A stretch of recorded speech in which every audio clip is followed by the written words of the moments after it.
انت عارف مثل بيقول لك قليل البخت يلاقي العظم في الكرشه. هو نادي الزمالك انحس فريق موجود على مستوى العالم، هو نادي الزمالك. يكسب يحصل له ازمات، يكسب يحصل له ازمات، يفرح يحصل له ازمات، وفي الاخر يقول لك لا ده ازمات كونيه ومظلوميه طب ايه ده بس، ايه ده؟ هتقول لي انت عاوز تقول ايه؟ هقول لك انا عاوز اقول ايه. الاهلي الزمالك خلاص بتصدر الدوري في الاسبوع. تاني يوم ارض 6 اكتوبر تنسحب منه.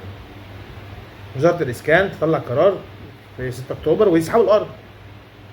ده انت انا لسه فايز امبارح والناس حفلت وفرحت ومتصدرين وعندنا الفينا وشيكا بانزا وعدو مش عارف ايه وتاني يوم ارض 6 اكتوبر تنسحب.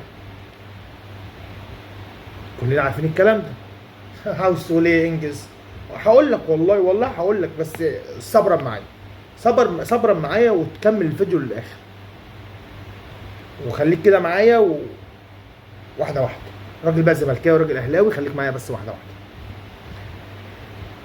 وفي شويه استغاثات مع شويه اجتماعات مع شويه توسلات مع شويه محايلات، وقالوا خلاص في بشاير ان ارض 6 اكتوبر هترجع للزمالك، واحتمال كمان يدوهم ارض في التجمع.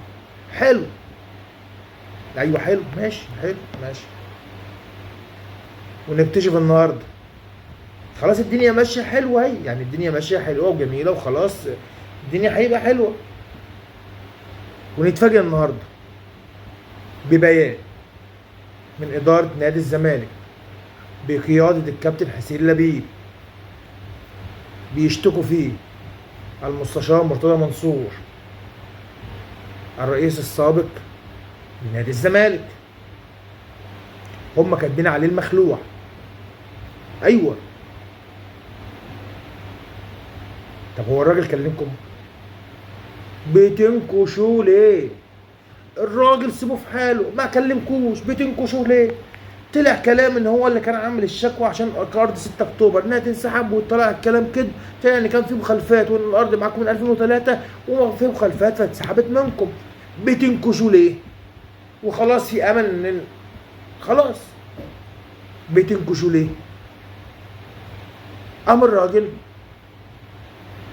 قبل ما اقول لكم هو عمل ايه، وعملوا الشكوى وقال لك هنعمل شكوى للنائب العام وبنشتكي فيه المستشار مرتضى منصور لاهدام مبادئ النادي واهدام مستقبل النادي، وان النادي خلاص بقى على رجله وفي استهداف لرموز النادي. قام الراجل عمل بوست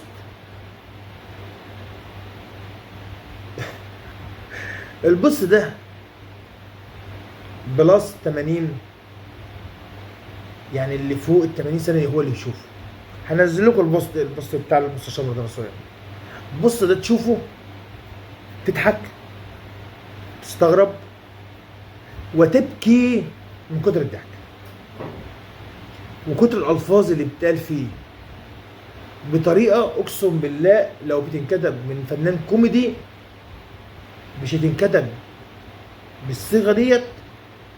والرد ده تحسسك ان هو اداهم شوم على دماغهم. ويطلع الاستاذ عمرو اديب الراجل الزملكاوي الجميل يهاجم المستشار مرتضى منصور.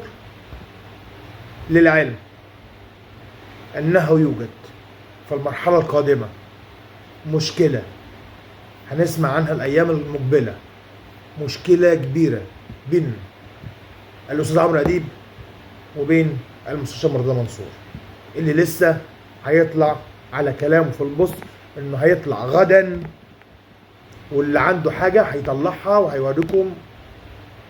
هو اللي قال وهيوريكم ان هو المخلوع وهيوريكم بالمستندات وهيضرب اضخم واحد هو اللي بيقول بالحذاء وهيكون نسائي. هو اللي بيقول بتنكشوا ليه؟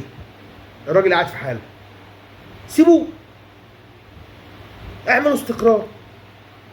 زي ما بتقول. وفي الاخر نرجع نقول اصل الكابتن الخطيب واداره النادي الاهلي هي اللي عاوزه توقع الزمالك. طبعا ما انتوا اللي بتوقعوا نفسكم بنفسكم. الزملكاويه بمجلس ادارتها هم اللي بيوقعوا نفسهم بنفسهم. انت خلاص الدنيا بقى هتبدا جميل، اول متصدر اول الدوري، خلاص في مشكله الارض خلاص في بشاير النادي اتحل.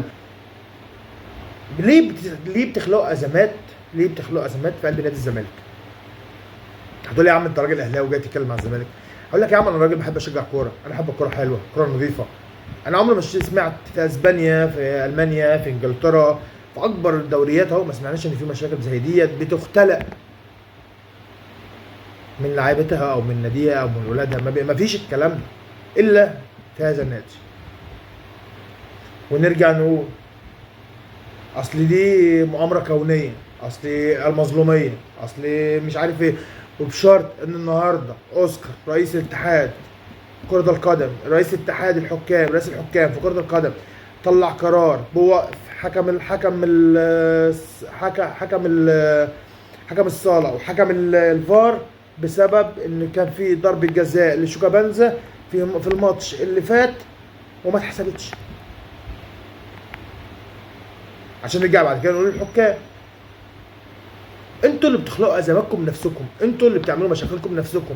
مفيش حاجه اسمها المظلوميه اللي هو الدكتور استاذ كمال درويش الله يمسيه بالخير، الرئيس الاسطوري اللي عندكم هو اللي طلع قال ان مفيش حاجه اسمها مظلوميه، ده مظلوميه منك. نكتشف النهارده ان فعلا مفيش حاجه اسمها مظلوميه في الزمالك، وكل ده احنا عارفين الكلام ده من زمان، بس بردها لاخواتنا الزملكاويه. مفيش حاجه اسمها مظلوميه، مفيش حاجه مؤامره كونيه، مفيش حاجه الكلام ده بيحصل من قلب الزمالك في قلب الزمالك. راجل في حاله نكشتوه، عيشوا. وفي الاخر نقول اصل ده بيأثر على اللعيبه، اصل ده مش بيأثر، لا بيأثر على اللعيبه. اللعيب لما يلعب هو مرتاح، نفسيته مرتاحه، مفيش مشاكل في النادي، عارف ان اخر الشهر هيقبض مرتبه، عارف ان الدنيا هتبقى مظبوطه معاه، بيلعب في الماتش. اما اللعيب لو لقى اللي حواليه الدنيا مش مظبوطه، الدنيا فيه ما بيعرفش يلعب. وده فشل، ده اللي بيحصل في فشل في الزمالك. انا قلت اطلع الكلمتين دولت، ومش هقدر اقول لكم البوست اللي هو كاتبه، انا هبعته لكم، وعاوز اشوف تعليقاتكم، وعاوز اشوف دعمكم لاخوكم الغلبان، واقول لكم سلام.